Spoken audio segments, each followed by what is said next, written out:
everybody, it's Emily Dark Schooling, and I thought today we would take a little tour of my mostly completed 2023 bullet journal.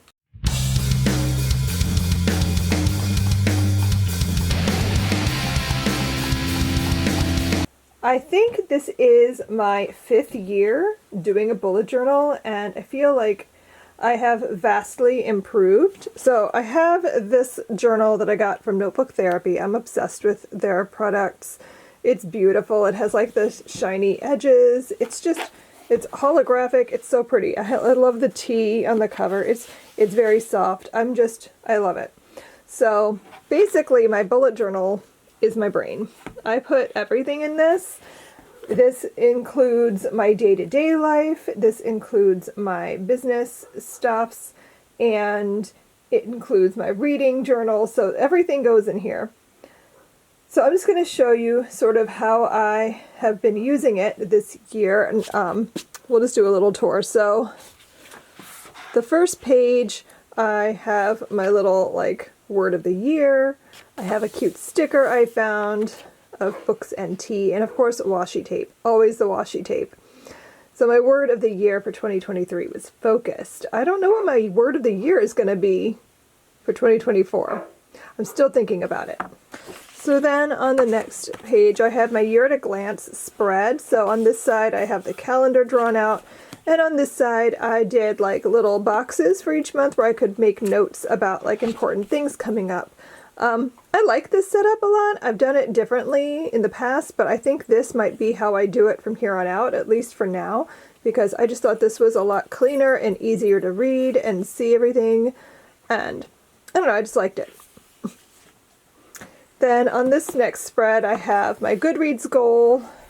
My reading goal was 100 books. Then I have my monthly book counter where I just kind of can see how my reading looks each month on a little graph. I don't know, I'm a nerd, I like graphs. I thought this was fun. I've been doing one of these in my journal for the last 2 or 3 years, I think.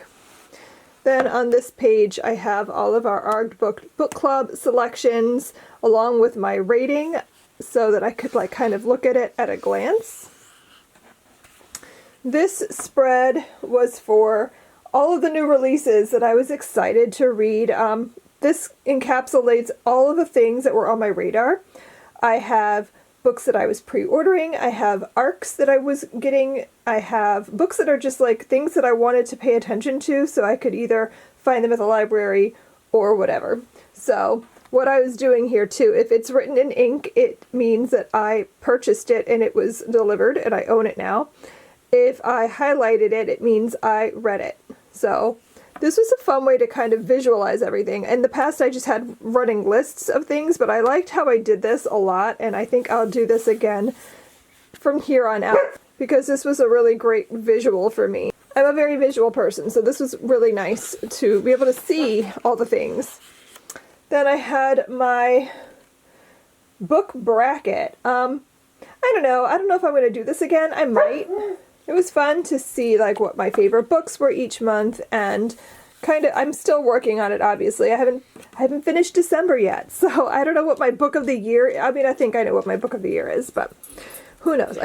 There's a chance I could read something that blows everything else out of the water. Then I have my reading challenge that I put in here. This is the Build Your Library Reading Challenge. I just wrote all the prompts here, and then the books I read here. And the highlights are ones that I read for multiple challenges, so they hit multiple prompts. I have my monthly TBR challenge just because I wanted to keep track of what that was. So if you're not familiar, every month when I choose my TBR, I choose a prompt out of my TBR jar that tells me things that I have already on my shelves that I should read. So based on specific things like Jewish books or books about books or books that are set in Asia or thrillers, things that I buy a lot of and that just sit on my shelves. So this was a goal to read the things I own, and I think it was going pretty well. I like it. So I'm definitely going to do that again next year. So you can kind of see how that went. I would put the prompt I got on the book and then how many books did I read for that prompt. I did the best in March because I didn't draw a card. I just did March Through History, and I did a lot of books that month for that, but yeah, I did pretty well. Like, there's only one month that I totally bombed, and that was in June, which I just didn't read anything for that because I had too many other things to read, but otherwise I think it went well. Then on this page I have my health tracker. This is just a good visual for me to kind of keep track of, like, my good days, my bad days, like when I was sick, days where I had headaches, all of that sort of stuff. So I like visual things, like I said, so that was really useful for me, and I've been doing that for the last, like, 3 years, I think. Then I have my reading log. I messed this up, and I really hate how that looks, and it's bothered me all year. I ended up having to use this tape to kind of hide the disaster because it was a mess. The whiteout stuff I bought was not working. It was a whole ordeal, so I had to use the ugly washi tape to kind of hide my mess, and I don't know. It's just not what I like, so. But I have my reading log that goes for multiple spreads, but I really like how I do this. It's very useful to me. Basically, I color code my readings, so the key is over here at the tippy top, and it's just like I use different colors for different things. Like, Read My Shelves is green, and books I read for Build Your Library are blue. And if I get it out of the library, that's one color. If it's an audiobook or an ebook, that's one color. If it's a brand new release and I read it while it is still a new release, it's hot pink.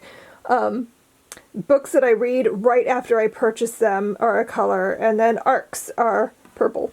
So it's just a good visual for me to see, like, where my reading is focused, and, like, do I read my shelves enough? And sometimes I do. Like, you can see, like, there's a lot of, like, green sections in the beginning of the year and a lot less in the middle of the year. And then, like, it's like, oh, hey, yeah, I should read things I own, and oh, I'm doing really good here towards the end of the year because I'm trying to catch back up on that. So, you know, I do what I can.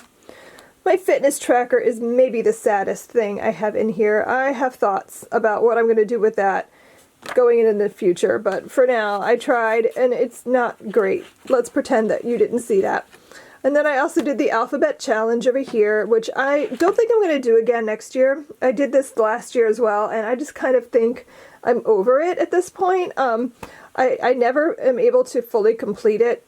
There's always one letter that just eludes me. I did have ideas for it, but I just, like, I don't know. It never works out. Then I have my monthly spreads. Every month I have set up the same. I have my calendar, things I need to remember, my TBR, video plans, and just a list of favorite things. So it's always like that, and then just different washi tape and design for each month. And then my dailies really haven't changed much. It's basically the same setup. It's just a block where I can write to-do lists and menu plans and that sort of thing. This is my brain dump. And then every month I have a Moments That Made Me Smile section that I can just keep track of things that made me happy, movies and TV we watched, and books that I completed. And that is basically the same thing. I'm just going to show you now, like, each spread, because I think they get cuter as the year goes on. So then that's February. Then here's March. Very green and happy. And then I had my March Through History spread that I set up. Should we do March Through History? I don't know. I'm not sure if I'm going to do that this year because we're doing the Build Your Library Reading Challenge, which is focused on history and historical fiction. So, like, is it necessary? I don't know. Let me know what you think. Here's April. May, you can see I got some cute stickers and I started adding those. Isn't that so pretty though? May was maybe my favorite month. It's just so cute and cottagecore, and I just really like it. Here's June. I also kept track of Summerween in here. I did Summerween this year, so I have a little spread for that. That was really fun. I think there's going to be a Winterween. I'm trying to decide if I'm going to do it or not. Then here's July. Another really cute one. August. I really like the washi I used there. The butterflies are just so cute. Then here is September.